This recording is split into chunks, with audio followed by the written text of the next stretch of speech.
Anime is more than just a medium that we love. It's language. It is an art form. And just like any language, it has grown its own slang. We like to call them tropes. Some tropes are a heartbeat of the series or the medium, and that we love, we cherish, and we're like, damn, this is some good shit right here. Giving us that all hell yeah feeling. Others, well, they make us want to reach through the screen and fast forward the show. It's May of 26, and we look at the current landscape of anime.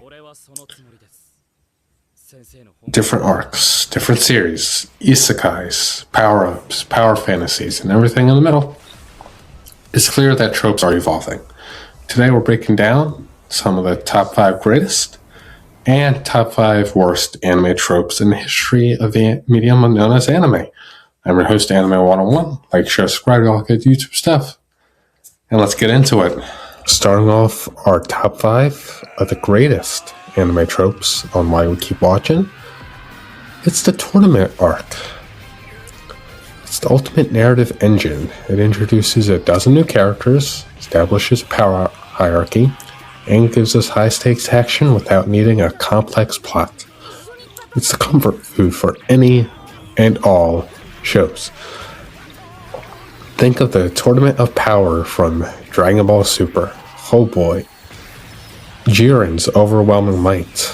Goku's struggle to defeat him. Ultra Instinct Awakening.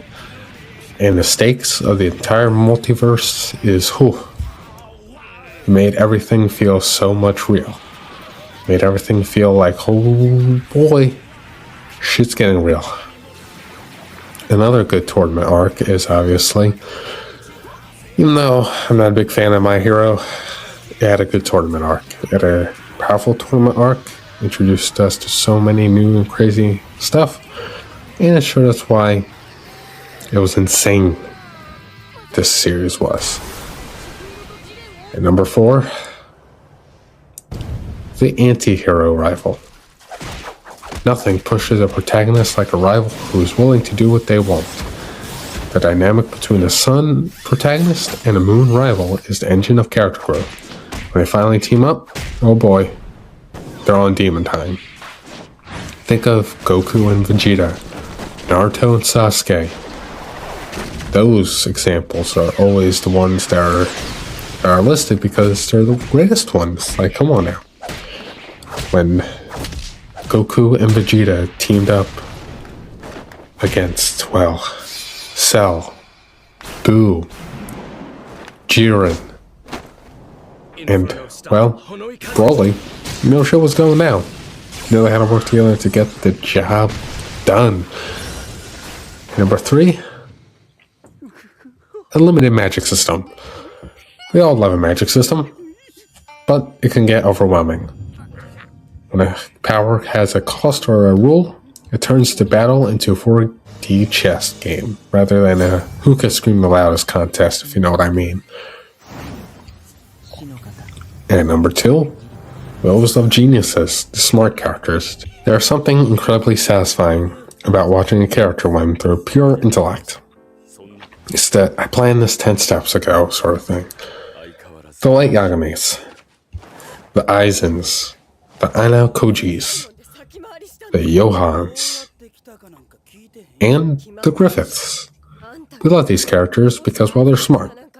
Well, Griffith we can give 2 shits about because he's an evil shit-ass, but his intellect makes him an interesting force, if you know what I'm saying. And number 1, speaking of Griffith, but not really because, well, he didn't have a point. Number 1 is when the villain has a point. We discussed this in our Doflamingo video, and a few shorts with Eisen in it. A villain who challenges the hero's morality is the gold standard. And Madara. Can't forget about Madara Uchiha. When you find yourself nodding along with the antagonist, you know you're watching a masterpiece at work. Alright, we listed the top 5 greatest, but just like everything, there's a counterpoint, and we have the 5 worst anime tropes. Starting off the list is number 5, the accidental pervert moment. You know, when you're watching a series and the character is tripping over something and lands in that very suggestive position? Yeah, that's what I'm talking about. It's 2026, folks. We've seen this 1,000 times. It's rarely funny, kills the pacing of a series scene, usually makes the protagonist look like a bumbling idiot instead of a great hero. Like, come on now, let's get going. Number 4, we all love bonds, but the power of friendship is just something that's oversaturated and very shitty. You know, characters getting beaten, they ignore their friends, and suddenly becomes 10, 50, 100, million times stronger with no real explanation. Yeah, that's what I'm talking about here.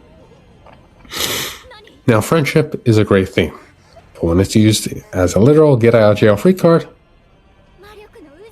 it's shit. It feels cheap. We want the win to be earned, not gifted by a flashback. Alright, number 3. The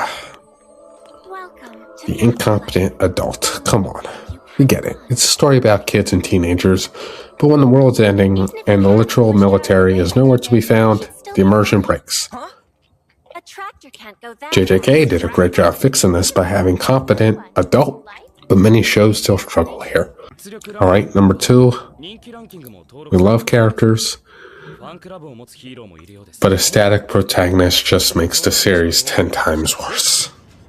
You know, character starts episode 1 and ends episode 24 with the same personality despite the trauma. If a character goes to a war and doesn't change, why are we watching? We crave the Thorfinn or the Eren Yeager style. A perfect hero isn't a boring one. And now number 1, the isekai power fantasy. I was a salaryman, but now I'm the strongest mage with a harem of 12. The market is oversaturated. Unless you're doing something unique like ReZero, or Shoujo Tensei, or Slang, the overpowered isekai MC trope has become a white noise generator for the very industry that we love. The best things about tropes is when they're subverted. One Punch Man takes the training arc and turns it into a joke. Chainsaw Man takes the shonen hero and makes him a desperate kid who just wants a decent meal. Tropes aren't inherently bad. They're just tools. It's all about the creator and how he or she uses them to surprise us in every way. At the end of the day, tropes are the reason we recognize anime instantly. They're a shorthand that lets us drive into a new world and feel right at home. But as the medium grows, we have to demand better from our writers.